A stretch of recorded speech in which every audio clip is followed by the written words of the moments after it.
आप शॉपिंग करते हैं, मान लो आपके घर में कोई खास ऐसा ओकेजन है या रिलेटिव की किसी की शादी है या आपके घर में कोई खास व्यक्ति की शादी है, तब आप शॉपिंग करते तब आपको क्या सोचना चाहिए और किस तरह से करनी चाहिए। सबसे पहली चीज़ वो है कि सबसे पहले जब भी हम शॉपिंग करते हैं हम सोचते हैं कि यार अभी ट्रेंड क्या चल रहा है, लोग क्या कर रहे हैं, लोग क्या पहन रहे हैं और कितने का पहन रहे हैं। क्योंकि आप जब भी जाओगे तो लोग आपसे यही पूछेंगे कि ये कितने का है, लेकिन आपको उस बात पे नहीं जाना है।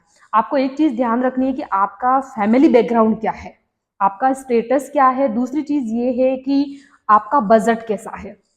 लोगों को तो कुछ भी, अगर आप 10,000 की भी पहन के गए उन्हें नहीं पसंद आई, वो 2 मिनट में बोल देंगे कि यार ये अच्छी नहीं है या तुम पे सूट नहीं हो रही। तो बेटर होगा कि हम जब भी शॉपिंग करें दो चीजें ध्यान रखनी चाहिए। मैं हमेशा जो रखती हूँ मैं वही आपको बता रही हूँ। दो चीजें मीन्स कि एक तो आप ऐसी चीज लो जो आप पहनो तो आपको अच्छी लगे, चाहे वो दूसरों को फिर लगे ना लगे उससे कोई फर्क नहीं पड़ता है। कौन सा कलर चाहिए, कैसे डिजाइन चाहिए। साथ ही साथ आप ये भी ध्यान रखें कि आपका जो बजट है वो किस हिसाब से। ऐसा नहीं कि सामने वाले ने 9-10 हज़ार की खरीदी यार तो मेरा भी बनता है, ये शादी तो एक ही बार है और मुझे भी पहनना चाहिए, ऐसा कुछ नहीं। एक बार तो आप ले लेंगे, आप ड्रेसेस चाहे 5,000 की ले, 10,000 की ले या फिर 1,500 की ले, एक बार आप पहन लेंगे, 2 बार पहन लेंगे, इससे ज्यादा फिर आपका खुद का मन नहीं होता पहनने का और उस चीज का बाद में कोई यूटिलाइज भी नहीं होता है। तो बेटर यही होता है कि जब भी हम कोई ऐसी शॉपिंग करते हैं, जो मतलब मेरा एक पर्सनल पॉइंट ऑफ व्यू है, मैं हमेशा दो चीजें ध्यान रखती हूँ कि एक तो पहले से बजट बना लेती हूँ कि ये फंक्शन है या फिर ये चीज होने वाली है, उसमें मुझे क्या क्या करना है, जिसमें फैमिली, बच्चे, हस्बैंड सबके बारे में सारी चीजें नोट कर लेती हूँ। एंड देन फिर मैं बनाती हूँ एक बजट कि मुझे मतलब कितने फंक्शन होने वाले हैं, उसमें कितनी ड्रेसेस की रिक्वायरमेंट है, उसमें बच्चों को कब क्या चाहिए और हस्बैंड को कब क्या चाहिए। अब उस हिसाब से फिर ये डिसाइड करती हूँ कि कहाँ तक बजट बना के कि इतने तक इन्वेस्टमेंट ओके है, यहाँ तक जाता है, इसमें मन भी खुश, मनपसंद की चीज भी मिल जाएगी और बाद में कोई अफसोस भी नहीं होगा कि यार इतना खर्चा हो गया, अब ये क्या काम का। तो इस हिसाब से जैसे मेरे घर में मेरे भाई की शादी है जिसके लिए मैंने शॉपिंग करी है और ये सारी शॉपिंग से मैं बहुत ज्यादा खुश हूँ। इसलिए खुश हूँ कि एक तो मेरे बजट में आ गई और वो चीजें आ गई जो मुझे पसंद है और पहनने पे मुझे काफी ज्यादा अच्छी लग रही है। मैं आगे और आपको दूसरे वीडियोस में शेयर भी करूंगी कि मैंने कौन कौन से फंक्शन में कैसे कैसे क्या क्या पहना है, कैसे अरेंज किया है। आई होप कि आपको पसंद आएगा।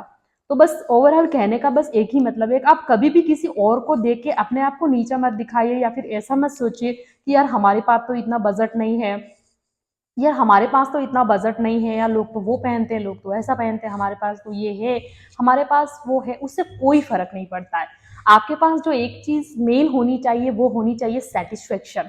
आप खुश हैं बस किसी चीज में, वही आपके लिए इंपॉर्टेंट है। कोई और आपके बारे में क्या सोचता है, आपके बारे में क्या बोलेगा, अगर आपने थोड़ी कोई कम कीमत की चीज पहनी है तो उस समय ये मत सोचिए कि यार लोगों को कैसा लगेगा। आपको कैसा लग रहा है ये इंपॉर्टेंट है। लोग तो कुछ भी बोल देंगे, लोगों का क्या है। दूसरा चीज ये कि मेन ऐसी चीजों में कभी भी बहुत ज्यादा एक्सपेंस करना बहुत ज्यादा मतलब बुरा लगता है। दूसरी चीज ये है कि जब भी हम कोई कपड़े खरीदते, चाहे वो ओकेजनली हो गए या हमारे शौक के लिए हो गए, तो आपको हमेशा एक बात ध्यान रखनी चाहिए कि जितना हो सके उतना बहुत ज्यादा एक्सपेंसिव कपड़े कभी भी नहीं लेने चाहिए। उससे दो चीजें होती, चाहे कपड़ा कितना ही महंगा हो, आप कितनी बार उसे पहन पाएंगे। अगर मान लो कपड़े को कोई नुकसान नहीं भी होता है तो आपके पैसे तो जा रहे हैं। तो बेटर होगा कि आप बजट फ्रेंडली चीजों को फॉलो करें, लोगों को नहीं। चाहे लोगों का ट्रेंड कोई भी चल रहा हो, क्योंकि मैंने अधिकतर लोगों को देखा, लोग क्या करते हैं, ट्रेंड में चल रहा है उसके पास भी है, उसके पास भी, और फिर खुद भी कॉपी करने की कोशिश करते हैं। तो ऐसे समय में मैं क्या करती हूँ, उस ट्रेंड से दूर हट कर कुछ अपना अलग अलग क्रिएटिव, एंड जब फिर उन दो लोगों में जाते तो उनको ऐसा लगता है यार तुम्हारे पास तो ये बहुत अच्छा है। तो ऐसा भी होता है कई बार, आप ट्राई करके देखिएगा।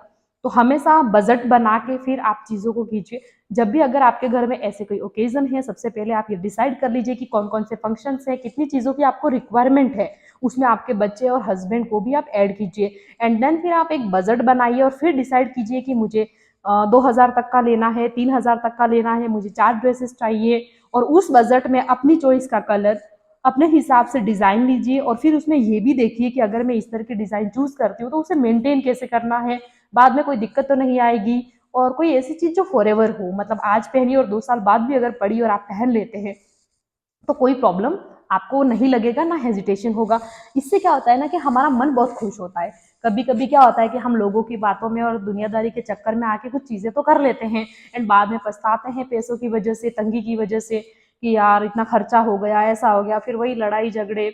अगर हमारे हस्बैंड भी आज मेहनत करके कहीं से कुछ पैसा कमा के लाते तो पहला फ़र्ज़ हमारा यही बनता है कि हो सके उसको सोच समझ के 10 बार आप उसे खर्चा करने से पहले सोचें। इसलिए लोगों की बातों में मत आइए। लोग तो सब हर किसी का अपना-अपना फैमिली होता है, बैकग्राउंड होता है और अपना तरीका होता है, तो वो उस हिसाब से बात करते हैं। हमें ये देखना चाहिए कि हमारा ये घर की सिचुएशन क्या है। मान लो बहुत सारे ऐसे भी लोग हैं कि जिनके घर की सिचुएशन तो ऐसी है कि मतलब आपको क्या ही बताएं, कुछ बेसिक चीज़ें हैं वो भी उनसे मेंटेन नहीं होती, लेकिन पहनने को उन्हें चाहिए काफ़ी ज़्यादा हाई फाई। तो कोई मतलब नहीं है आपका स्टेटस आपके काम से और आपके मतलब रहन सहन और साल से नॉर्मली लोगों को पता चल जाता है। ऐसा नहीं है कि आप बहुत ज़्यादा महंगा महंगा पहनेंगे, महंगा महंगा मतलब देखेंगे तब जाके लोग आपके बारे में अच्छा अपने मन में ऐसी छवि बनाएंगे कि यार ये काफ़ी ज़्यादा। आपका स्टेटस आपके व्यवहार पर डिपेंड करता है और आपका जो मनी मैनेजमेंट सिस्टम है वो तो एक वुमन के पास तो ज़रूर होना चाहिए। उससे आप अपने खुद की, अपने बच्चों की, अपने हस्बैंड की, सबकी मदद कर सकते हैं, आप खुश रह सकते हैं, क्योंकि लोगों की बातों से तब दुनिया में आजकल कोई भी खुश नहीं रह पाता। अगर आपको सीरियसली खुश रहना है, अच्छे से रहना है, तो अपने घर की स्थिति के हिसाब से ही आप चीज़ें कीजिए। तो मेरे हिसाब से ये कोई चीज़ें मैटर नहीं करती कि कितने का है, और कभी किसी से ऐसा पूछना भी नहीं चाहिए कि आपने ये कितने का लिया। लिया, सामने वाला अच्छा दिखा है उसे अप्रिशिएट करो कि अच्छा है, ठीक है, बट कभी भी पैसे की बात नहीं करनी चाहिए। सबसे बेकार चीज़ होती है, क्योंकि कभी कभी बेचारे क्या होता है ना, किसी के पास इतना कुछ नहीं होता है, उसके सामने या तो हम अपने ही बारे में बोल जाते हैं कि यार मैंने ये चीज़ इतने की ली है, ऐसी है, तो उसे अच्छा नहीं लगता है, उसके सामने वाले मन में मतलब उसे अजीब सा लगता है कि यार हमारे पास नहीं है, और वो अपने आप को काफ़ी ज़्यादा हीन महसूस करता है। तो बेटर होगा कभी भी किसी व्यक्ति के सामने ऐसी बात नहीं करनी चाहिए कि मेरे पास ऐसा है वैसा है। दूसरी चीज़ ये है, किसी के पास अगर नहीं भी है तो भी उसे नहीं सलाह देनी चाहिए कि तुम्हारे पास ये होना चाहिए था, ये क्यों है। तो उसके घर की स्थिति है, उसका अपना थिंकिंग है, उसका जो भी रीज़न हो सकता है, तो हमेशा कोशिश करें खुद खुश रहे और ऐसी बातें करें जिससे दूसरों को ठेस ना पहुंचे। तो हमेशा ये छोटी छोटी बातें होती है। मुझे ऐसा दिमाग में आया था कि जब किसी ने पूछा, क्योंकि किसी की घर की कंडीशन, बैकग्राउंड और जो रिक्वायर्ड चीज़ें हैं वो तो उनसे मैनेज नहीं होती है, लेकिन बात जहाँ कपड़ों की और कुछ ऐसी आती है तब वो इस तरह से चीज़ें करते हैं। तो ये तो कहीं न कहीं सही नहीं है। जो ज़रूरी चीज़ें होती है ना हमारे घर में, हमारे वो अगर फुलफ़िल हो जाए, वही ज़्यादा बेटर है। बाकी पहनने का शौक हर किसी को होता है, खाने-पीने का शौक हर किसी को होता है, तो उसके लिए ना आपको एक ही काम करना होता है कि आप बजट के हिसाब से चीज़ों को नोट डाउन कीजिए, रिक्वायरमेंट को नोट डाउन कीजिए। और अगर आपको कोई चीज़ खुशी देती है, मान लो किसी को शौक होता है कपड़े पहनने का, किसी को होता है खाने-पीने का, किसी को होता है घूमने का, तो थोड़ा-थोड़ा आप उसमें भी रखिए। लेकिन ऐसा नहीं है, मान लो जैसे कोई विदेश जा किसी का स्टेटस देख लिया आपने कि यार वो तो फॉरेन घूमने गए हैं, शिमला चले गए, मनाली चले गए, लेकिन आपका बजट नहीं, घूमने का शौक है आपको, अच्छी बात है। या तो आप ऐसा कोशिश कीजिए कि यार मैं 6 महीने का टाइम पीरियड लेती हूँ एंड मुझे भी जाना है, आपको हक है बिल्कुल, अपनी फैमिली के साथ, अपने हस्बैंड के साथ उस पॉइंट को डिस्कस कीजिए एंड कोशिश कीजिए कि रूटीन में जो चीज़ें कर रहे हैं डेली बेसिस पे बजट के हिसाब से करके आप कुछ सेविंग्स कीजिए एंड देन अपनी मनपसंद उस चीज़ को कीजिए। घूमने जाइए और फैमिली के साथ टाइम स्पेंड कीजिए। अगर ऐसा नहीं पॉसिबल है, अगर आपकी आर्थिक स्थिति और भी ज़्यादा खराब है, तो फिर आप ऐसा कर सकते हैं कि कोई ऐसी जगह जो आपके बजट में आ जाए, वहाँ पे भी जाके आप खुश रह सकते हैं। तो दुनिया को देख के, किसी के स्टेटस को देख के, किसी की स्टोरी को देख के, लोगों के इस तरह के कमेंट को देख के कभी भी अपनी लाइफ को नहीं जीना चाहिए। अगर इसमें से कोई बात आपको गलत लगी हो तो आप मुझे कमेंट करके बता सकते हैं, और आप क्या सोचते हैं ऐसी चीज़ों के बारे में वो भी आप मुझे ज़रूर से बताइएगा। तो बस आज का टॉपिक यहीं पर ख़त्म करते हैं। बाकी हमारे साथ जुड़े रहिए, और भी बाकी सारी चीज़ें हैं मैं टाइम टू टाइम आपके साथ शेयर करूँगी। ये सब मेरे अपने पर्सनल पॉइंट ऑफ व्यू हैं, किसी को कुछ ठेस पहुँचाने का या कुछ नहीं है। बट हाँ, मैं अभी अपने 2 बच्चों को लेके फैमिली के साथ रहती हूँ, सारी चीज़ें मैनेज करती हूँ, सोसाइटी में भी रहना होता है, घर भी चलाना होता है, ऑफ़िस की चीज़ें भी देखनी होती है, लेकिन लोगों को वो सारी चीज़ें समझ में नहीं आती है कि आप किस कंडीशन से गुज़र रहे हो। बस उन्हें एक ही चीज़ लगती है कि आपके पास क्या है, उसके पास क्या है। ज़्यादातर लेडीज़ों में बहुत होता है और गाँव में तो बहुत ही ज़्यादा होता है। तो इन चीज़ों में बिल्कुल भी बिलीव नहीं करना चाहिए। दिखावे में बिल्कुल बिलीव नहीं करना चाहिए, रियलिटी में लाइफ़ जीना चाहिए। जो हमारे पास है, हम उसमें खुश हैं।